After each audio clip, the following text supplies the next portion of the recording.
Ada satu orang di antara kita, mungkin tahajudnya 10 rakaat setiap malam, duhanya 12 rakaat setiap pagi, baca Qur'annya one day one juz, satu hari satu juz, malamnya one night one juz, satu malam satu juz.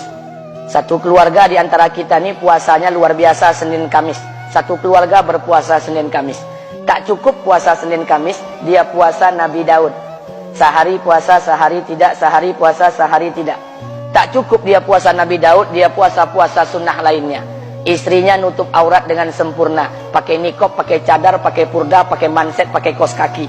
Suaminya 5 waktu ke masjid tak tertinggal takbiratul ula. Anak-anaknya di pondok pesantren hafiz dan hafizah.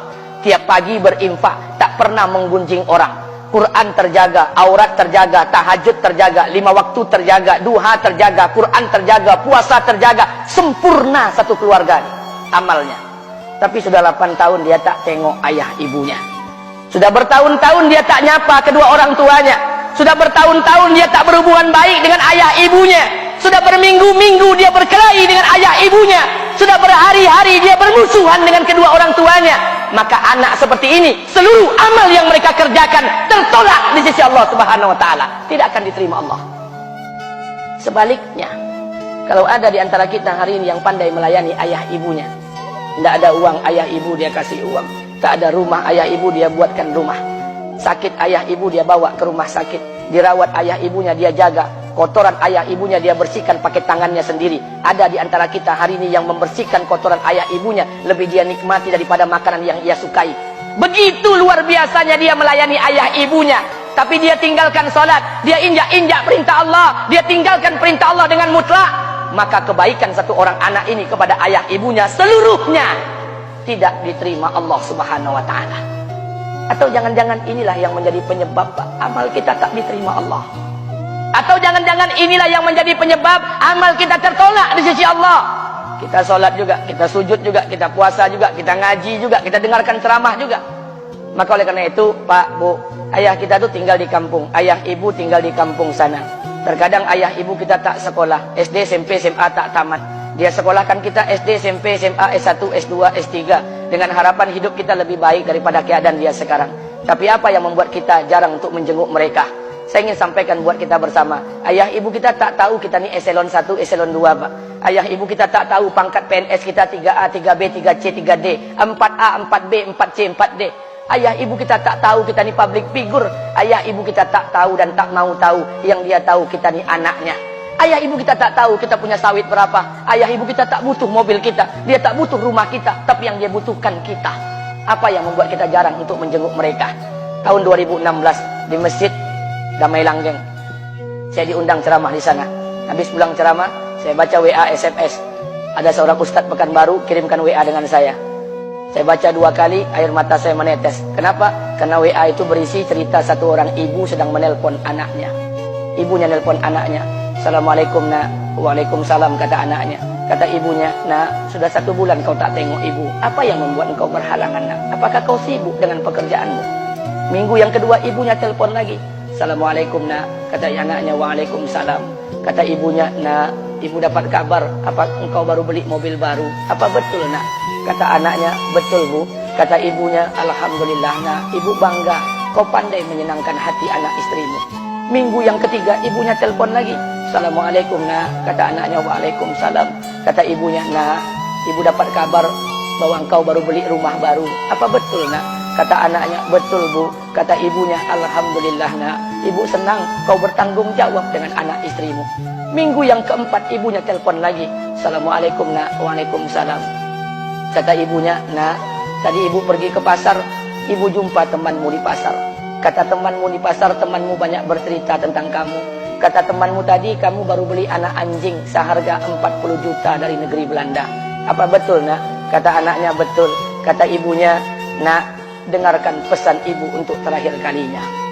Apa pesan ibunya? Wahai anakku, engkau pelihara 1 ekor anjing. Kau siapkan harga anjing 40 juta. Kau siapkan rumah untuk anjingmu depan rumahmu. Kau jaga anjingmu pagi, siang, dan sore. Kau mandikan anjingmu pagi, siang, dan sore. Kau kasih makan anjingmu pagi, siang, dan sore. Demi Allah nak, dengarkan pesan ibu untuk terakhir kalinya. Apa kata ibunya? Demi Allah nak, demi Allah, Kalau seandainya Allah menciptakan ibu, kalau seandainya Allah menciptakan ibu untuk yang kedua kali di muka bumi ini, nak, demi Allah, ibu tak ingin terlahir sebagai manusia. Ibu ingin lahir sebagai seekor anjing, biar berada depan rumahmu dan melihat wajahmu setiap hari. Ibu kita tak butuh harta kita, Pak. Dia tak butuh uang kita, dia butuh kita. Apa yang membuat kita jarang untuk menjenguk mereka? Pantas hidup kita tidak berkah, pantas rumah tangga kita tidak sakinah, karena hubungan dengan ayah ibu kita rusak selama ini. Masih ada kesempatan, masih yang jauh telepon, yang dekat kunjungi mereka. Demi Allah, kita butuh keberkahan doa mereka. Yang sudah meninggal, ziarahi kuburnya dan doakan mereka. Imam As-Syafi'i berkata, apa kata Imam As-Syafi'i? Manusia zalim, manusia bodoh, kalian tak tahu apabila ayah dan ibu kalian mengangkat tangan di malam hari, dia berdoa kepada Allah untuk anaknya. Doanya cuma sekali, malamnya cuma sekali, hanya sekali saja doanya. Apa kata Imam Syafi'i? Sekali doa ayah dan ibu kalian sudah cukup bagi Allah untuk menjadikan kalian anaknya berkah dunia akhirat. Hari ini berapa banyak doa ayah dan ibu kita, tapi tidak ada keberkahan buat anak mereka. Kenapa? Hati mereka tersakiti. Maka pulang, Pak, cari mak bapak kita. Kita punya rumah hari ini, Bu, kita punya rumah, punya harta, punya uang, punya pekerjaan, punya kekayaan, punya sawit. Kita jadi orang hari ini, jadi pegawai, bukan kena sarjana kita, Pak. Kita jadi orang hari ini bukan kena otak kita. Kita jadi orang hari ini bukan kena kepintaran kita. Kita jadi orang hari ini jangan-jangan kena keberkahan doa ayah dan ibu kita yang tak pandai tulis baca di kampung sana. Cari mak bapak kita, Pak. Demi Allah, kita butuh keberkahan doa mereka. Apa guna di kehidupan dunia sementara Allah tidak ridho dengan kehidupan kita? Pantas amal kita tertolak di sisi Allah. Maka pulang ke rumah, cari mak dan bapak kita yang masih hidup, duduk bersama mereka. Kalau seandainya kita tak bisa membahagiakan mereka, jangan pernah menyusahkan mereka. Kalau seandainya kita tak bisa membuat mereka tertawa, jangan pernah membuat mereka menangis. Demi Allah, kita hanya punya satu ayah kandung, kita hanya punya satu ibu kandung. Tidak akan ada ayah kandung yang kedua, tidak akan ada ibu kandung yang kedua. Harta kita cuma satu, ayah kita cuma satu, ibu kita cuma satu. Tidak akan ada ayah kandung yang kedua, tidak akan ada ibu kandung yang kedua. Pangkat jabatan bisa dicari, harta bisa diraih, kesempatan membahagiakan ayah dan ibu kita hanya sekali di kehidupan dunia ini, Pak. Pulanglah. Ketika mereka memanggil, tinggalkan istri, tinggalkan pekerjaan, tinggalkan semua proyek kita. Demi Allah, datangi mereka. Kata Nabi, sesaat kalian duduk bersama ayah dan ibu kalian akan mendatangkan keberkahan. Kenapa kalian tidak duduk bersama mereka? Jangan-jangan inilah yang menjadi penyebab amal-amal